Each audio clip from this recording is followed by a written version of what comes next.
खुशामदीद दोस्तों।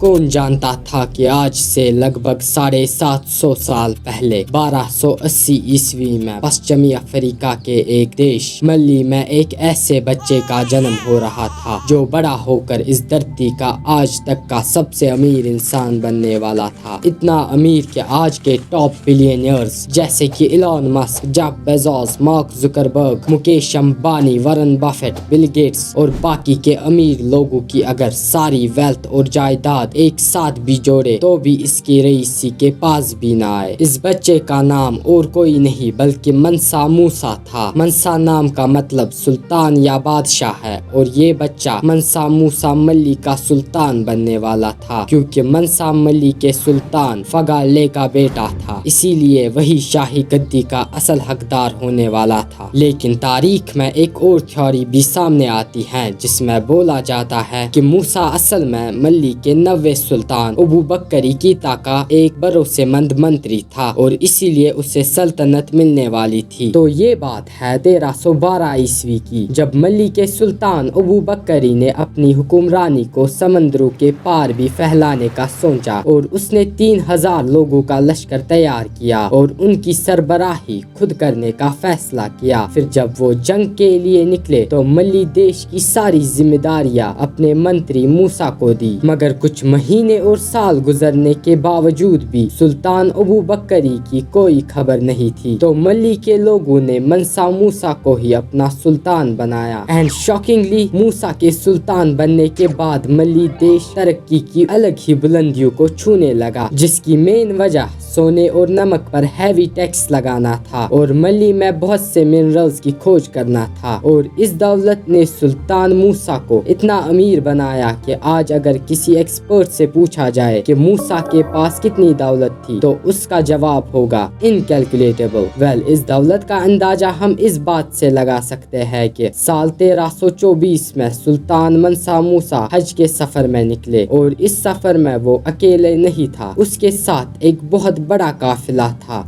जिसमें 60,000 लोग थे और इनमें से तो 12,000 गुलाम ही थे जिनका काम था सोने के संदूक उठाना, और इसके अलावा 8 ऊंट जिनके पीठ पर सोने के पाउडर से बड़े संदूक थे। और ये सब क्यों? वेल, ये सारा सोना सिर्फ ज़कात यानी चैरिटी के लिए था। या दैट्स राइट, करीबन 60,000 किलो सोना बस बांटने के लिए था। सो जैसे जैसे मूसा आगे बढ़ता वो सोना जरूरतमंदों में बांटता जा रहा था। इसके अलावा जहाँ भी उसका काफिला शुक्रवार को रुकता उन जगह पर उसने मसाजिद बनवाई। मूसा ने कैरो, मक्का और मदीना हर जगह पर 20-20 हजार सोने के ईंटें बांटी। और ये इतिहास का इतना बड़ा दान था कि इसकी ज़कात की वजह से मिडिल ईस्ट और अफ्रीका में हाइपर इन्फ्लेशन आ गया। इतना बड़ा इन्फ्लेशन कि सोने का भाव एक ही झटके में गिर गया। इंसानी इतिहास में ये पहली बार हुआ था कि किसी एक इंसान की चैरिटी की वजह से इन्फ्लेशन आया हो। लेकिन मूसा की मौत के बाद उसके मंत्रियों ने बेईमानी शुरू कर दी और ऐसे हुआ एक अमीर देश और उसके सुल्तान का द एंड।